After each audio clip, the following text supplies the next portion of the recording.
individual. What's good people? Welcome to Hunnid Speech. They call me Bo, and this is how I go. Man, I'm in a transition right now. I'm in a transition. I'm in a transformation period right now. God just transforming me. Everybody, he removed everyone from my life almost. Everyone has been removed from my life. All my friends, exes, everything. Whatever he's doing, they've been removed. You know? That happens sometimes in life. And a lot of the women that I lost is due to what I think I say a player's ego. I have what you call a player's ego. And I'm trying to get rid of it, but it's still here, you know.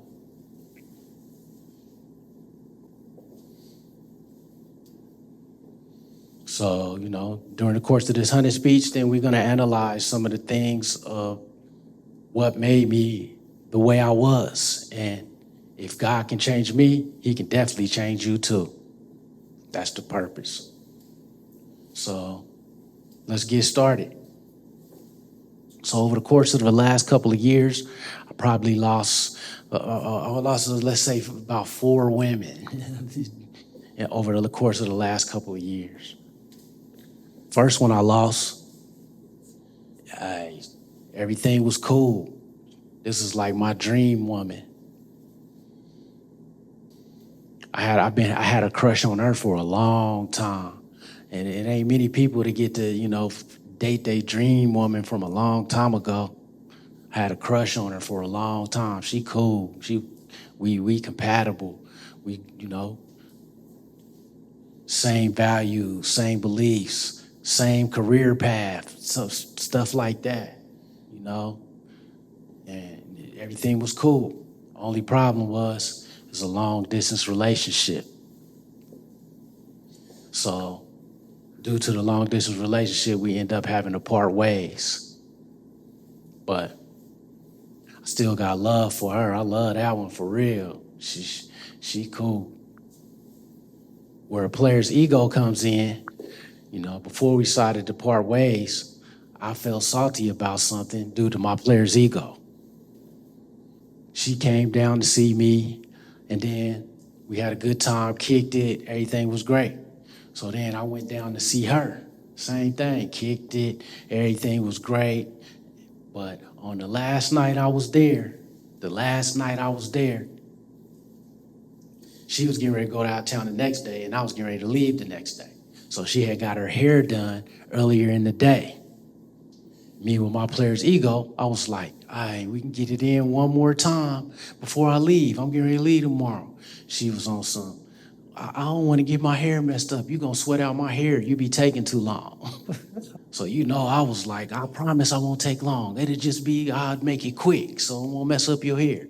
She said, nah, I know you ain't gonna make it short. So at the end of the day, I didn't get what I wanted. And I went home salty. I was salty on that. I drove all the way home. I was salty, super salty. I was salty about that. The whole drive home, I was thinking, dang, she gonna put her hair before me? She gonna put her hair before this D? Man, she ain't got no love for me. Thinking selfishly. Like, man, if you don't wanna do what I wanna do, then that ain't cool. And I did feel salty about that. After that, communication started dying out because of that. That's the dude I was. Like, you ain't trying to give me no draws, and you worried about your hair. You supposed to go out of town. You can gel that stuff up. You could do something. You could put something on that, or you could go nappy. That's how I felt. But that's that player's ego. It don't work like that. So at the end of the day, we decided that a long distance relationship was unfulfilling to both of us, and we called it a day. That was the first one. The second one, The second one, I met on a dating app. Everything was cool for like a month. We was cool for like a month. And then she mentioned to me that one of her exes was coming into town and she hasn't decided if she was gonna meet up with him. I was like, for real? Player's ego kicked in and I wrote her a joke. This was a text that I hit her with verbatim. I'm gonna read you the text, the joke that I sent to her. It's called My Kind of Woman. My kind of woman. I received a rose from a dating app. Checked out the profile and she was fine. What man gonna turn down an opportunity at a beautiful woman? We chat through the app for a few days and turned out we had a ton in common. I gave her my real number. She thought about it and felt the same way and gave me her real number, not the trap phone digits. We had a long conversation on the phone and I asked her on a date. She was gorgeous in person. We had a great dinner, intelligent conversation. She was fun and smart. We went bowling and ended up having an amazing evening.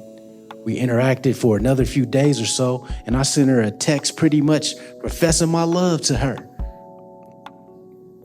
I'm usually not a sucker for love ass nigga, but this felt different. Soon after I sent the text, she wanted to talk on the phone.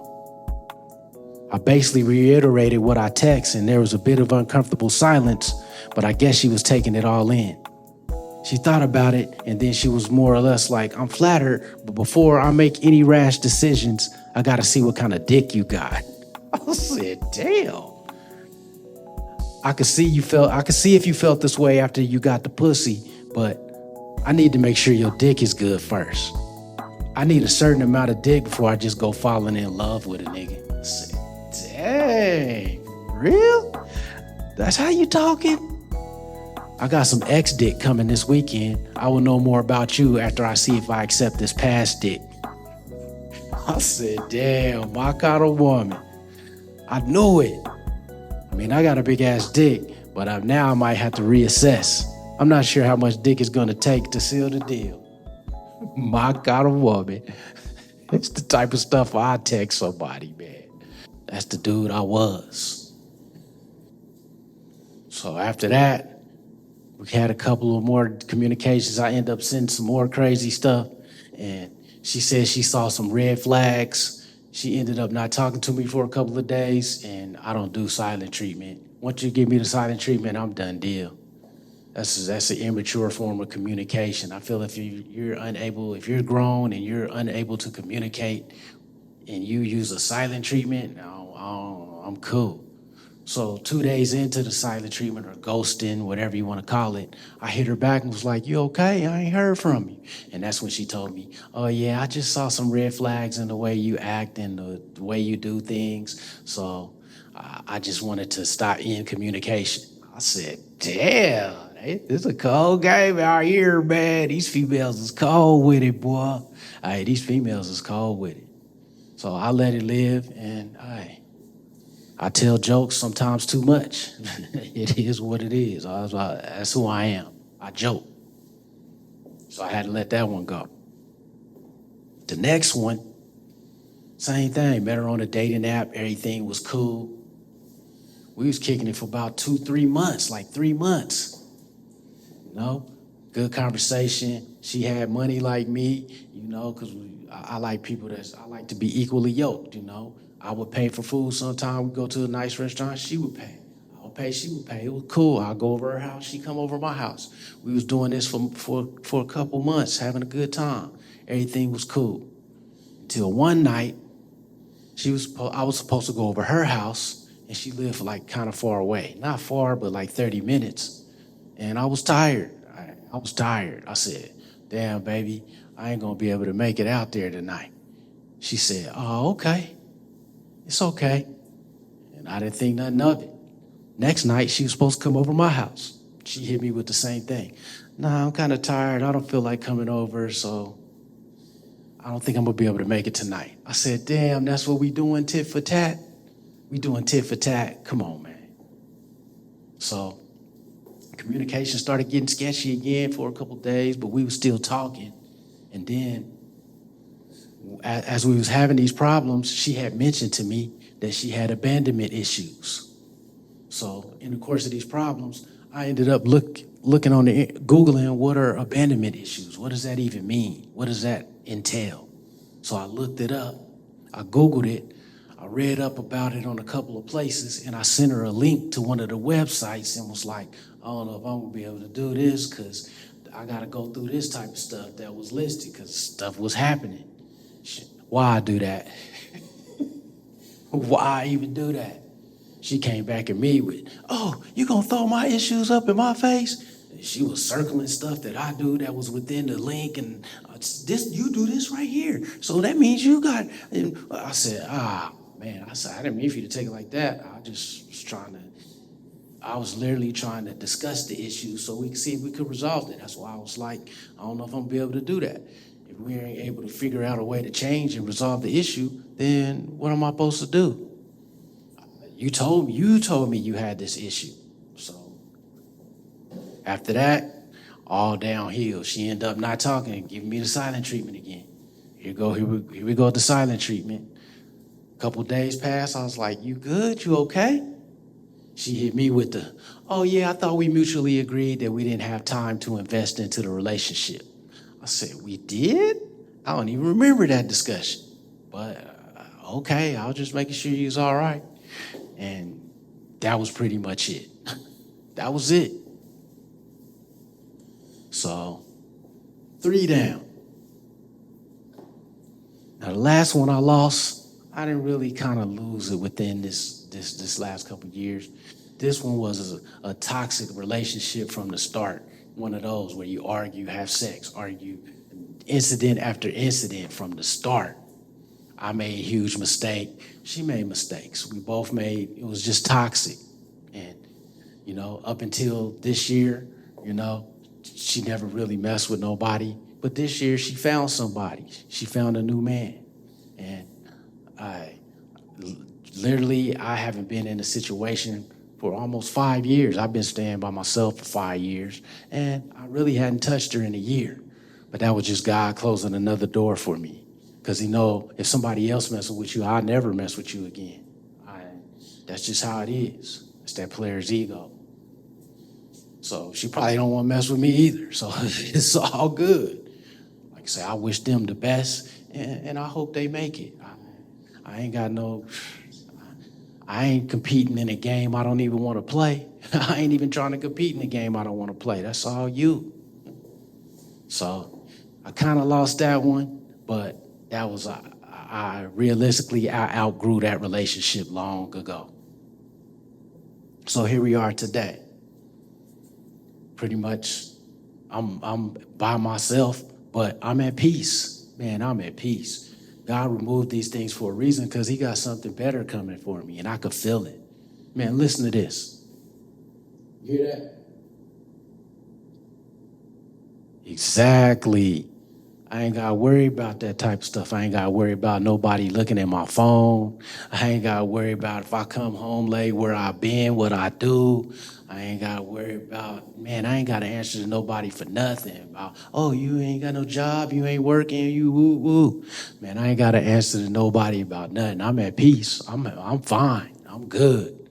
I'm looking forward to the now and the future.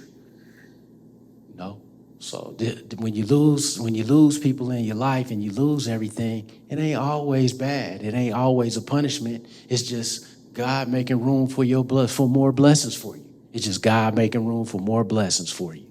So that's what I'm on right now. I'm ready for these new blessings, and I'm clear. I'm at peace. I've been in the Word more.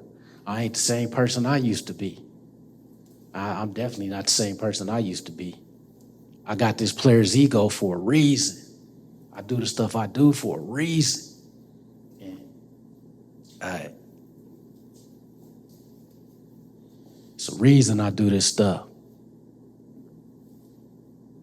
And you're going to learn about that in episode 2. Episode 2, I'm gonna let you know why I even got a player's ego. Show you a little bit about my background and why I thought the way I used to think. And it'll show you why I thought the way I used to think. Work that riddle out. It's going to be called Pimper Perspective. It'll be out here shortly.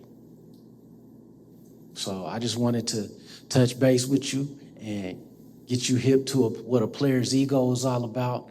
And I'm trying to get rid of it, man. I think I've done it. I think I'm good. I forgive everybody that ever did anything to me. I forgive all the ladies that did me wrong. Even if you didn't do me wrong. Hope you forgive the things that I did wrong, because I know I did some stuff wrong. I ain't never said I was a saint. So forgiveness, you know. It was a relationship where I initially did one thing, and then I had to pay for it for the entire relationship. Held a grudge on me for the whole period. Even told me, it's like, I held a grudge on you because of what you did back then. I said, man, you should have just left me alone then if you wasn't going to never forgive me. If you ain't going to forgive me, just leave me alone. Man, golly. But, you know, karma is what it is. I paid my karma out here for sure, 10 times 10. Might not necessarily for the one thing I did, but a lot of things that I used to do to women in the past, which you're going to hear about in the next episode. I can say I ain't been a saint. I ain't no saint. I did my dirt. So I hope you enjoy this, and we can all learn from it, and we can build and try to get better. Hopefully one person can see that God can change me, then God can change everybody, man. But one of these days I'm going to figure it out. And like I say, I've changed already. I've made a lot of changes, and I'm looking for the right person for me. Man, I want somebody that got my same values, you know. But pretty don't hit me like it used to. It don't do me like it used to. I'm more into intelligence, drive, respect, God-fearing. That's number one. If you don't believe in God, then you wasting my time. So I'm more into that now. Pretty is down there. I take attractive. If I could get the respect, the communication, the drive, meaning you driven in your career. Man, I don't want no needy woman. If you ain't driven in your career, then we not compatible. I'm not knocking you. I feel like you should at least be able to make your age in thousands. If you're 40 years old, I feel like nowadays, 2024, you should be able to make $40,000. I mean, you don't have no drive like to make your age, then I don't know. Just not for me. I ain't knocking you. It's just not for me. I make my age. I make more than my age. So it won't be compatible for me to be with somebody that can't even do that. So I ain't tripping, man. I'm looking for somebody compatible for me. Like I say, respectful, God-fearing, communicate, driven, career-wise. That's what I want. That's what I'm going to give. It's halfway in shape, because I'm halfway in shape. Be attractive. I'm attractive. I just want somebody to match my energy, that's all. I've been in relationships where we totally opposite, and that was a toxic relationship. We totally opposite. Even from our signs, we totally opposite signs. Everything about us is opposite. Don't work out. I want somebody with them same values, them same beliefs that I got. That's what I'm looking for. If I can't get that, then I'm cool with this. You that?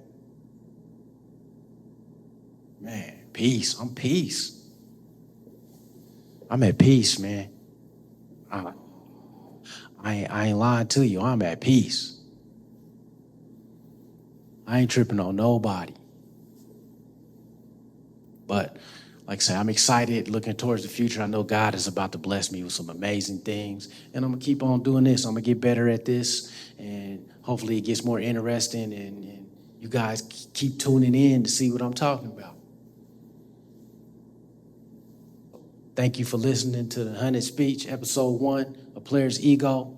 My name is Bo, and now I gotta go. Uno.